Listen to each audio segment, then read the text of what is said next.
Hello friends. तो आज जो टॉपिक है वो बजट 2024 है। हमारे finance minister Nirmala Sitharaman ma'am के द्वारा जो 2024 जुलाई के महीने में जो बजट आया है वो उसको हम समराइज़ करके पढ़ेंगे। एग्ज़ाम के पॉइंट ऑफ व्यू से क्या कौन कौन से topic important, overall summarise discussion भी करें। 2024 के बजट को जानने से पहले कुछ बेसिक मैं बता देता हूँ बजट के ऊपर। अगर कोई कॉमन इंसान भी इस वीडियो को देख रहा है तो उनके लिए भी इजी हो जाएगा। बजट क्या होता है जनरली कि हर साल कुछ जितने भी पैसे इनकम हुए हमारे कंट्री में, जितने भी टैक्स या फिर जितने टाइप के भी फाइन्स वगैरह से इनकम हुए, उस आए हुए पैसे को हम किस तरह से डिस्ट्रीब्यूट करें, अच्छे से चैनलाइज करें सो दैट वो पैसे सही जगह सही वक्त पर पहुँचे। ये उन सबसे पहला मोटिव होता है बजट का। Okay, budget refers to an estimation of revenue and expenses. जो रेवेन्यू इनकम हमारे पास आई और उसको हम किस तरह से खर्चा करेंगे, that's the made for a specific future period. मतलब कि एक स्पेसिफिक पीरियड ऑफ टाइम के अंदर उस पैसों को हम किस तरह से डिस्ट्रीब्यूट करें और खर्चा करें, उसको बजट बताता है। ओके, तो और एक चीज़ इकोनॉमिक सर्वे जो होती है हमेशा बजट पेश करने से एक दिन पहले हर साल रिलीज़ होती है कि पिछले साल जो बजट रिलीज़ हुई थी उस बजट में क्या कितना हद तक काम हुआ, कितना वो सक्सेसफुल रहा। ठीक है, तो वो बताते हैं इकोनॉमिक सर्वे। ये क्या बताता है? The summary of an annual economic development in the country. और जो पिछले बजट में जो भी जितना पैसे को डिस्ट्रीब्यूट किया गया था वो किस तरह से सक्सेसफुली इम्प्लीमेंट हुआ, ठीक है, वो बताती है इकोनॉमिक सर्वे।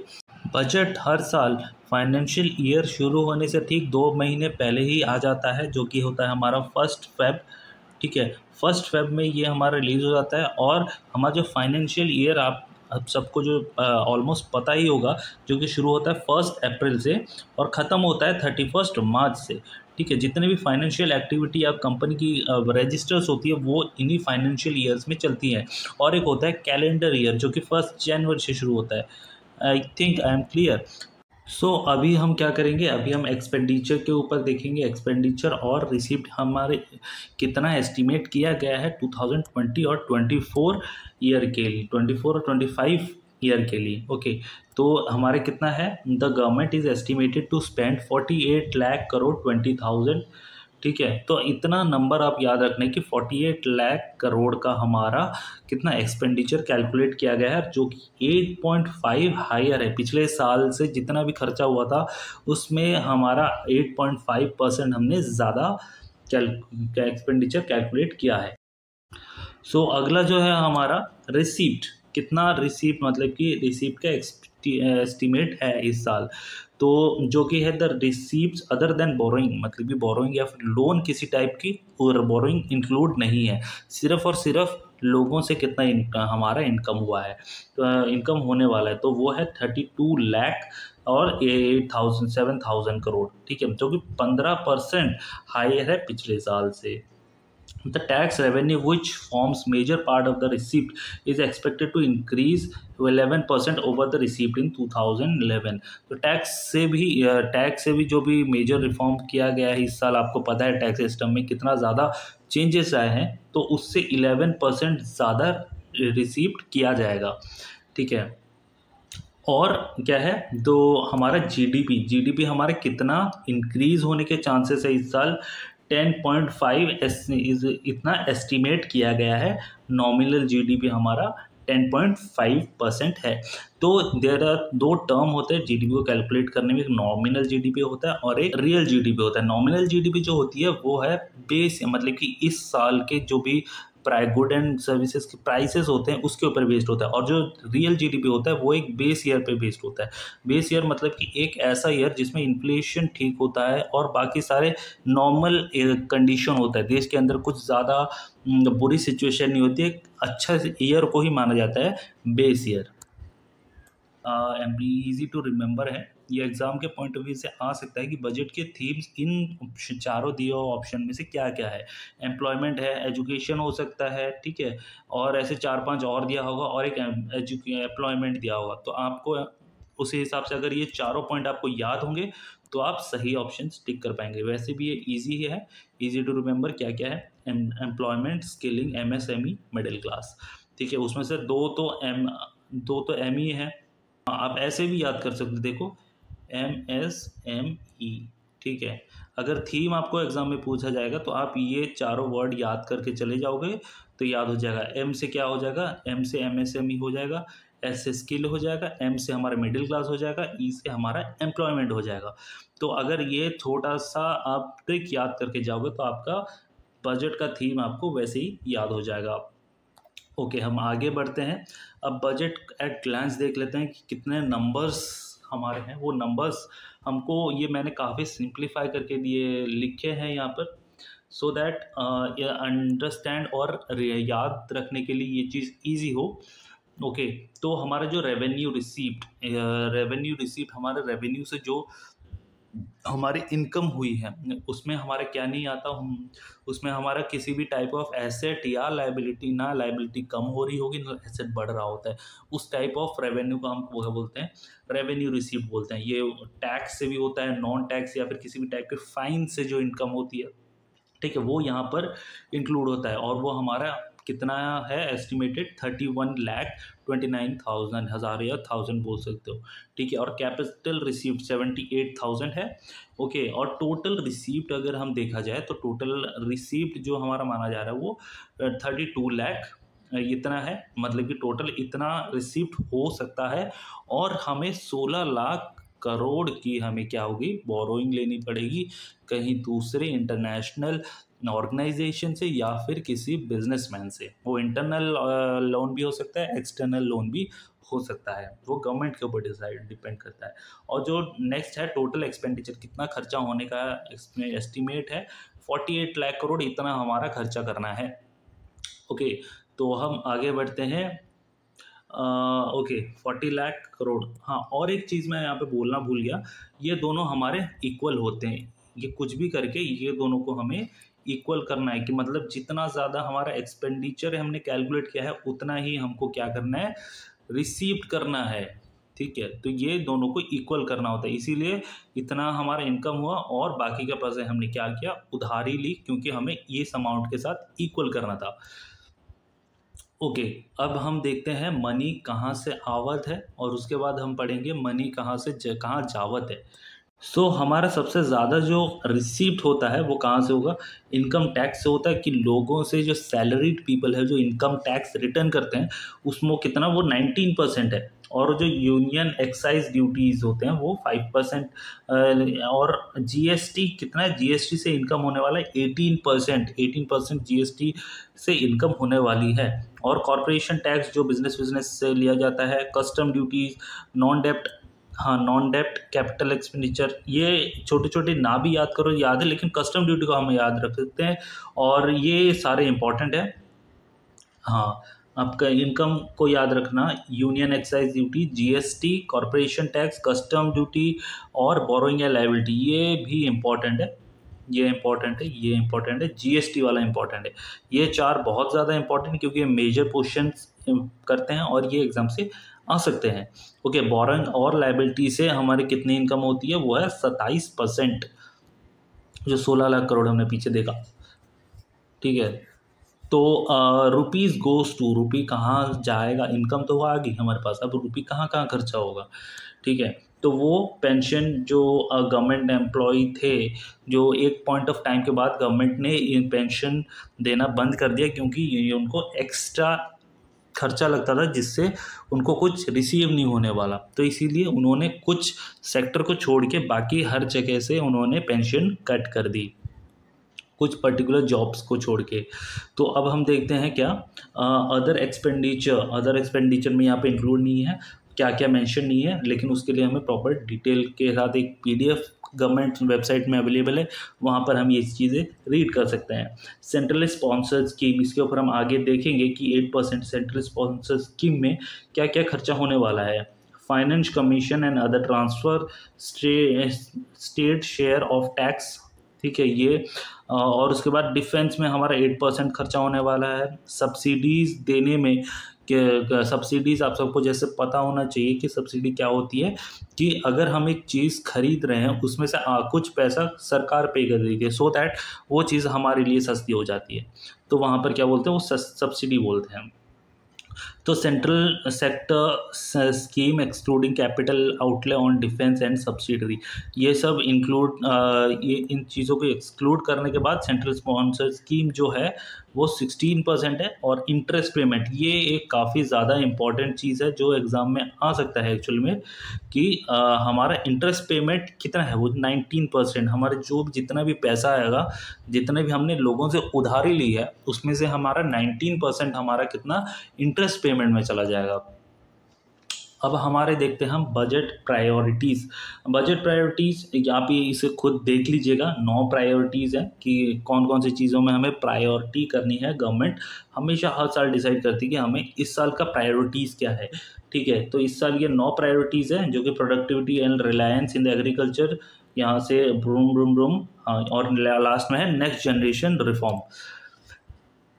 तो ये हमारे सेक्टर्स हैं जहाँ पर गवर्नमेंट स्टेट्स को अपने पैसे देने के बाद कितना खर्चा करेगी, ये वो दिखाता है। ओके, तो हमारे यहाँ पर देख लो, इतने फर्स्ट सबसे ऊपर है डिफेंस, क्योंकि अगर आप करंट अफेयर फॉलो कर रहे हो तो डिफेंस में आज के डेट में इंडिया की इम्पोर्टेंस कितनी ज़्यादा है और इंडिया को डिफेंस में क्यों इतना ज़्यादा खर्चा करना पड़ रहा है, आप समझ पाओ। इम्पॉर्टेंट रोल प्ले कर रहा है और उसे अपनी डिफेंस में बढ़ाना ज़रूरी है, खर्चा करना ज़रूरी है इसीलिए। और रूरल डेवलपमेंट वो भी ठीक है, but according to me education जो यहाँ पर 5th नंबर पे है उसे 2nd नंबर पे होना चाहिए, क्योंकि एजुकेशन, अगर आपने जापान की स्टोरी सुनी होगी तो जापान जो है वो वर्ल्ड वॉर 2 के टाइम में जो हिरोशिमा और नागासाकी में जो न्यूक्लियर बॉम्ब्स गिराए गए थे, उसके बाद उनका कंट्री ऑलमोस्ट तबाह हो गया था, लेकिन वो बहुत जल्दी रिवाइव करके एक डेवलप्ड कंट्री फिर से बन गया। कैसे? क्योंकि उन्होंने अपने एजुकेशन सिस्टम में सुधार करी, इस तरह सुधार करी कि लोग मतलब कि पावरफुल हुए और उसके बाद कंट्री को बहुत जल्दी आगे ले गए, ठीक है। तो इसीलिए अगर एक कंट्री में जल्दी से डेवलपमेंट चाहिए, स्मार्ट पीपल बनाने पड़ेंगे, और वो स्मार्ट पीपल कैसे बनेंगे? एजुकेशन में लाके। जब तक इंडिया ये यहाँ से एजुकेशन या फर्स्ट या फिर 2nd पोजीशन पे नहीं लाएगा एजुकेशन, तब तक डेवलपमेंट स्लो ही चलेगी। दैट्स व्हाट आई थॉट, ठीक है। तो यहाँ पर और बाकी जो रह गया टेलीकॉम और हेल्थ भी बहुत नीचे है। Energy sector, social welfare, commercial, ये भी काफ़ी नीचे, इतना नीचे कॉमर्स और इंडस्ट्री को नहीं रखना चाहिए। ओके, तो अब जो आता है सबसे हॉटेस्ट थिंग, जो कि आज मतलब कि बजट के बाद सबसे ज़्यादा चर्चे में रहा है। So according to the government जो न्यू टैक्स रेजिम है उसे उन्होंने और भी सिंप्लीफाई किया है।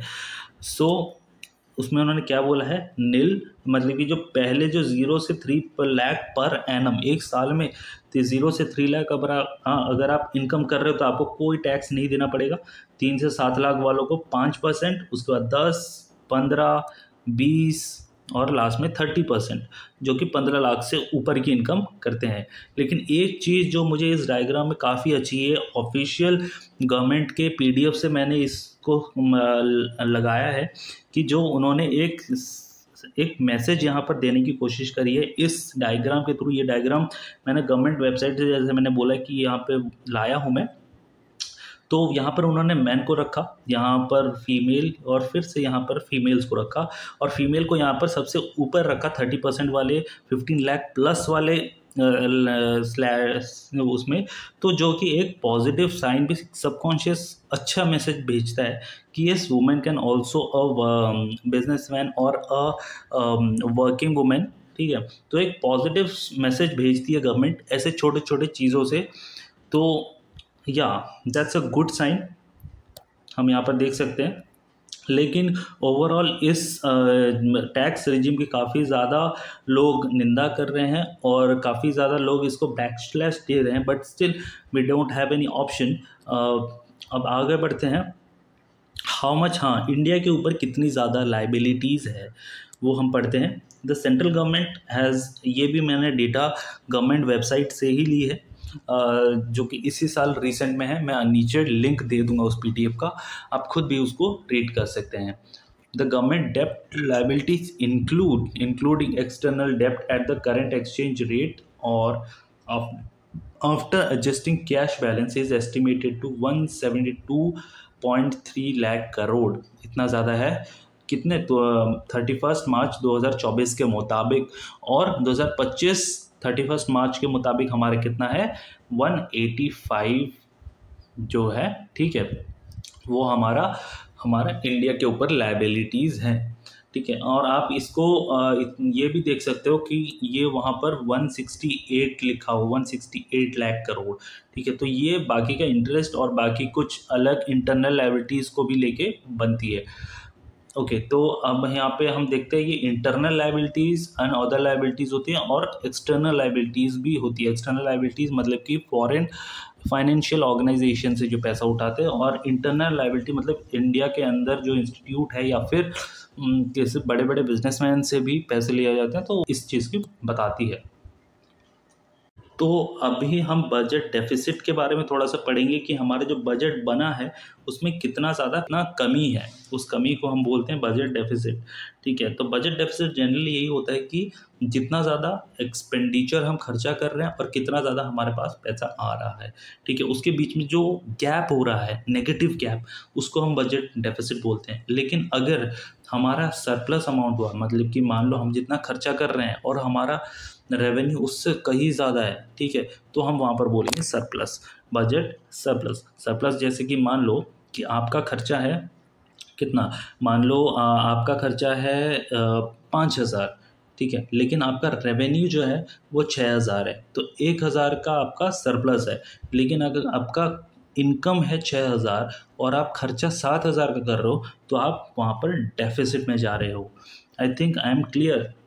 सो अगला हम चलते हैं रेवेन्यू डेफिसिट, फिजिकल डेफिसिट और प्राइमरी डेफिसिट। जो बजट के अंदर ये 3 टाइप के डेफिसिट होते हैं उसको थोड़ा सा हम यहाँ पे समझ लेते हैं।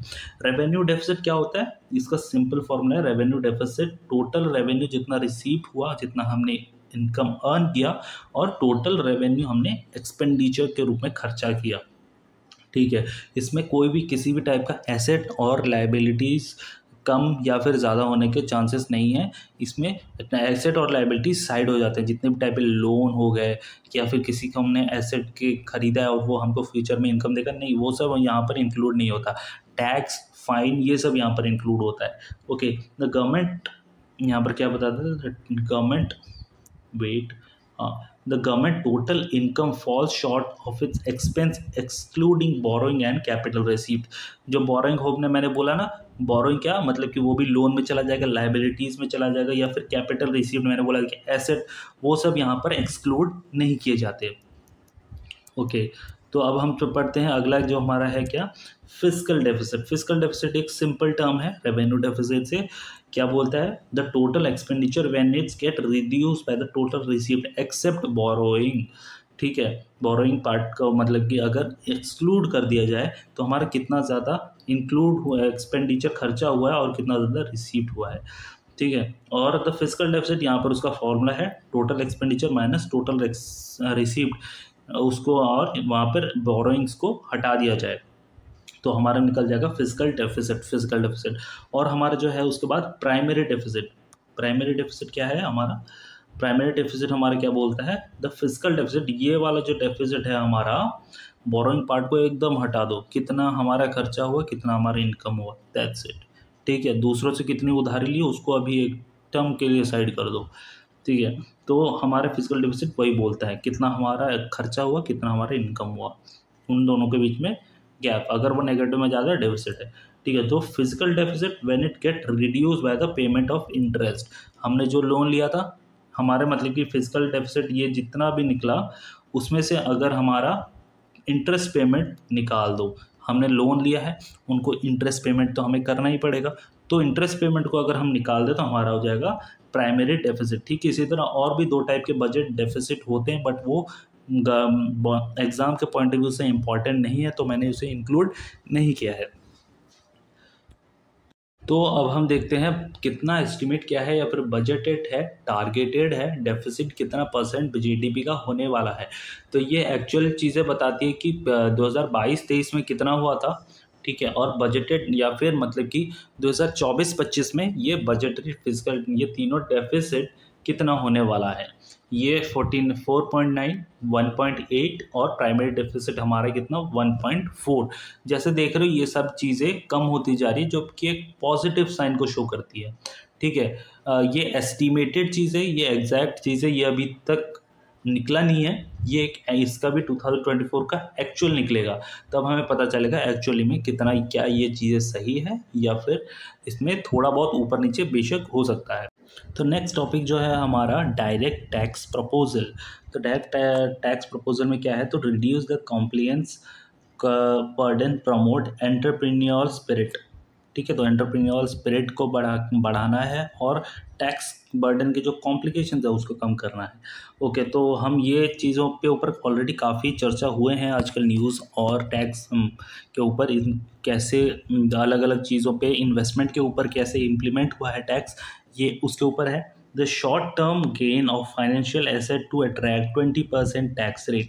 मतलब कि अगर आप एक साल के अंदर कुछ किसी भी एक फाइनेंशियल एसेट के ऊपर इन्वेस्ट करते हो तो आपका वो है 20% टैक्स कट जाएगा। ठीक है, तो हाँ, जो कि पहले कितना था 15% था। ओके, तो आगे हम पढ़ते हैं क्या है, the long term gain, the long term gains of all non financial assets. हाँ, तो कि अगर आपने लॉन्ग टर्म एक साल से अधिक अगर किसी एसेट में आपने इन्वेस्टमेंट किया है तो उसमें आपका कितना 12% जाएगा, जो कि पहले था 10% था पुराने टैक्स रिजीम के हिसाब से। ओके, तो अब हम देखते हैं the increase in limit of exemptions of capital gain of financial asset 1 lakh per year. और उसके बाद क्या है, एंजल टैक्स को मतलब कि एकदम एबॉलिश कर दिया गया। मतलब 2019 से इसका चर्चे चल रहे थे कि एंजल टैक्स को ख़त्म कर दिया जाए। आप सबने शार्क टैंक देख रखे तो आप समझ पा रहे होगे उसमें क्या होता है, मैं क्या बोलने वाला हूँ। शार्क टैंक में जनरली क्या होते हैं, कोई एक स्टार्टअप आता है, शार्क्स को अपना प्रेजेंटेशन दिखाता है अपने प्रोडक्ट का, उसके बाद वो इन्वेस्टमेंट उठाता है, बदले में कुछ इक्विटी देता है, तो वो होते हैं एंजल फंड, एंजल इन्वेस्टर्स होते हैं। तो वो जितना भी इन्वेस्ट फंड लोगे उसके बदले में आपको क्या देना पड़ता था, एंजल टैक्स देना पड़ता था। ठीक है, तो आपने जो भी इन्वेस्टमेंट उठाया उसके बदले में आपको टैक्स देना पड़ता था, उसको बोलते हैं एंजल टैक्स। और ये उन्हीं सारे स्टार्टअप कंपनीज में होते हैं जो भी अनलिस्टेड होते हैं। अनलिस्टेड और लिस्टेड कंपनी के ऊपर मैं एक वीडियो जल्दी इसके ऊपर डिटेल में लाऊंगा। तो सिंप्लीफाई द टैक्स रिजीम, जो क्या होता है, simplify tax regime to operate domestic cruises. तो क्या होता है, सिंपली जो हमारे जो डोमेस्टिक क्रूजेस, तो आपने सब तो महंगे महंगे बोट्स देखे होंगे, क्रूज देखे होंगे, है ना, क्रूज देखे होंगे, तो ये उसकी बात कर रही है, जो महंगे महंगे क्रूज थे, है ना, ये उसकी बात कर रही है। तो जो उन क्रूज़ के ऊपर जो डोमेस्टिक क्रूज़ है, जो कंट्री के खुद के मतलब कि इंडियन ओरिजिन के डोमेस्टिक क्रूज़ हैं, उनके टैक्स रेजिम को और भी सिंप्लीफाई किया गया है। और उसके बाद जो क्या है, provide safe harbour rates for the foreign mining companies. और उसके बाद बोला है कि कॉरपोरेट टैक्स, जो फॉरेन जो कंपनी है, जो फॉरेन इन्वेस्टर्स होते हैं, ठीक है, उनका जो कॉरपोरेट टैक्स उनके लिए, फॉरेन कंपनीज़ के लिए कम कर दिया गया। पहले 40% था, अभी 30% है। ये एक पॉजिटिव साइन है कि फॉरेन डायरेक्ट इन्वेस्टमेंट के लिए दूसरे बाहर के जो इन्वेस्टर्स हैं, बिजनेसमैन हैं, वो अब ज़्यादा से ज़्यादा इंडिया में आने के चांसेस हैं, क्योंकि उनको यहाँ पर प्रॉफिट दिखेगा। जितना ज़्यादा उनको कम टैक्स देना पड़ेगा तो उनके दिमाग में चलेगा कि यहाँ पर जाके अगर बिज़नेस फैलाएंगे तो हमें कम टैक्स देना पड़ेगा, प्रॉफिट ज़्यादा होगा, तो ज़्यादा से ज़्यादा ये kind of A positive attraction है हमारी कंट्री के इन्वेस्टमेंट के लिए। ओके, तो अभी हम देखते हैं sector specific custom duty proposal. ठीक है, कौन कौन से सेक्टर में कैसे कैसे कस्टम ड्यूटी को प्रपोजल किया गया है। तो चेंजेस इन कस्टम ड्यूटी और बेनिफिशियरी, खास करके पॉजिटिव चीज़ों को ही इधर बताया गया है। Okay, fully exempt for the cancer. हाँ, जो कैंसर 3 टाइप के मेडिसिन होते थे, कैंसर मेडिसिन से, वो उनको क्या कर दिया, उनको उसके ऊपर कम्प्लीटली कस्टम ड्यूटी हटा दिया गया है, तो उनकी अभी प्राइजेस कम हो जाएंगी।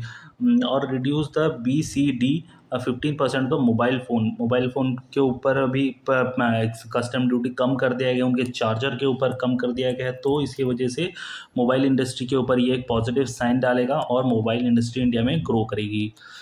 ओके, तो उसके बाद जो है हमारे क्या है, reduce custom duty on the silver. हाँ, तो हमारे जो हमने ये चीज़ सुनी थी उसके ऊपर क्या 6%, पहले गोल्ड के ऊपर और गोल्ड और सिल्वर के ऊपर 6% और प्लैटिनम के ऊपर 6.4% तक के कस्टम ड्यूटी लगाई गई है, जो कि कम कर दी गई। तो डोमेस्टिक वैल्यूएशन एडेड, तो जो वो भी उन चीज़ों के ऊपर भी कम कर दी गई, जिसकी वजह से उनकी प्राइस कम हो जाएगी, कम सिंपली लोगों के लिए, नॉर्मल लोगों के लिए वो चीज़ कम हो जाएगी उसकी प्राइस।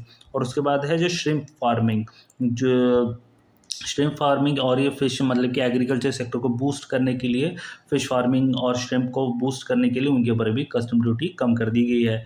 ठीक है, except more capital goods and manufacturing solar seller, ये एक काफ़ी ही पॉजिटिव चीज़ गवर्नमेंट ने लाई है, जो कि सोलर पैनल्स और सोलर सेल्स को वो प्रमोट करना चाहते हैं, इसके ऊपर वो कस्टम ड्यूटी हटा के सपोर्ट एनर्जी ट्रांजिशन, ये काफ़ी एक पॉजिटिव साइन है सस्टेनेबल फ्यूचर के ऊपर। ओके, दो अगला जो है हमारा fully exempt custom duties on 25 critical mineral, तो उन क्रिटिकल मिनरल्स के ऊपर भी कस्टम ड्यूटी हटा दी गई है। तो हमने जो पीछे पढ़ा कि गवर्नमेंट जो क्या कर रही है, सोलर पैनल के ऊपर, इस प्रोजेक्ट के ऊपर कस्टम ड्यूटी उन्होंने हटा दी है, जो कि एक पॉजिटिव साइन है सस्टेनेबल फ्यूचर के लिए। और उनका जो इसमें जो उन्होंने वो स्कीम का नाम रखा है वो है पीएम सूर्य ग्रह मुफ्त बिजली योजना।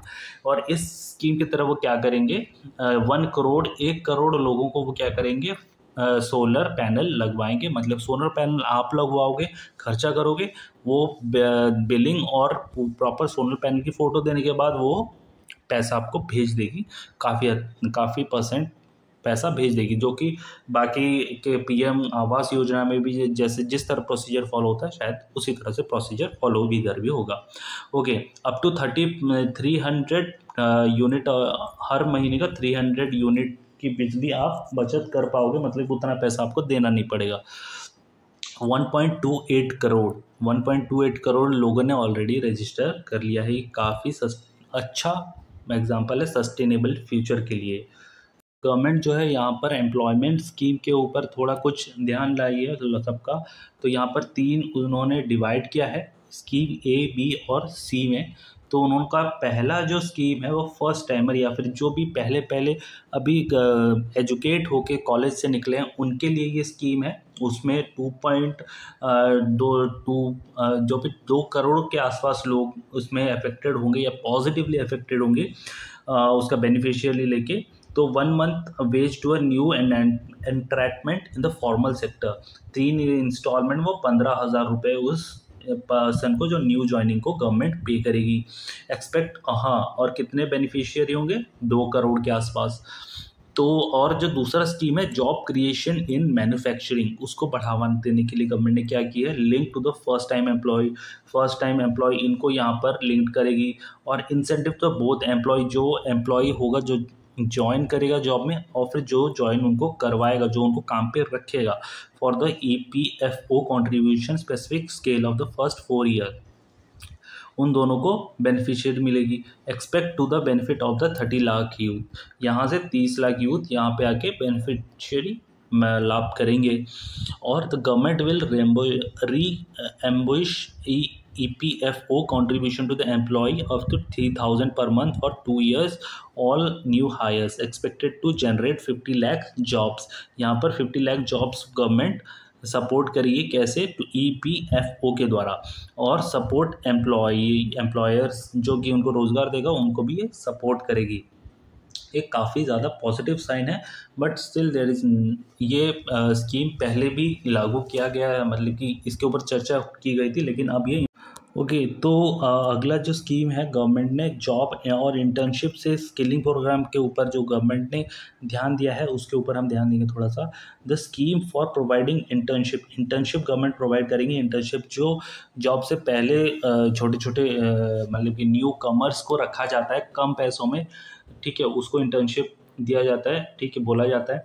और टॉप 500 कंपनीज आएंगी और 1 करोड़ यूथ को इसमें इंटर्नशिप मिलेगा 5 साल के लिए, ठीक है। उनका अलाउंस कितना होगा, 5,000 पर मंथ, और उसमें विथ 1 टाइम असिस्टेंट 6,000 भी मिलेगा एक्स्ट्रा। हर महीने 5,000 मिलेगा और 6,000 भी एक्स्ट्रा मिलेंगे। हर महीने नहीं मिलेंगे, बट एक्स्ट्रा 6 वन टाइम मिलेगा, ठीक है। तो और जो दूसरा है स्किलिंग प्रोग्राम, और इसमें क्या होगा, 20 लाख यूथ होंगे 5 साल में अपग्रेडेड होंगे। और अगला जो है 1000 इन ITI जो है हमारे हर जगह जो इंडस्ट्रियल ट्रेनिंग दिए जाते हैं, ITI हर शहर में आपको मिल जाएंगे। तो उनको ITI की बात हो रही है, उनको अपग्रेड किया जाएगा 1000 ITI को। और इन सब चीज़ों की काफ़ी ज़्यादा ज़रूरत भी है अभी। Course content and design alone as per the skill industry. तो जितनी ज़्यादा ज़रूरत है उस हिसाब से स्किल भी बढ़ाया जाएगा इन ITIs के द्वारा। तो आज आशा करता हूँ आप सबको ये वीडियो पसंद आया होगा। तो आज के लिए सिर्फ इतना ही। जय हिंद, जय भारत।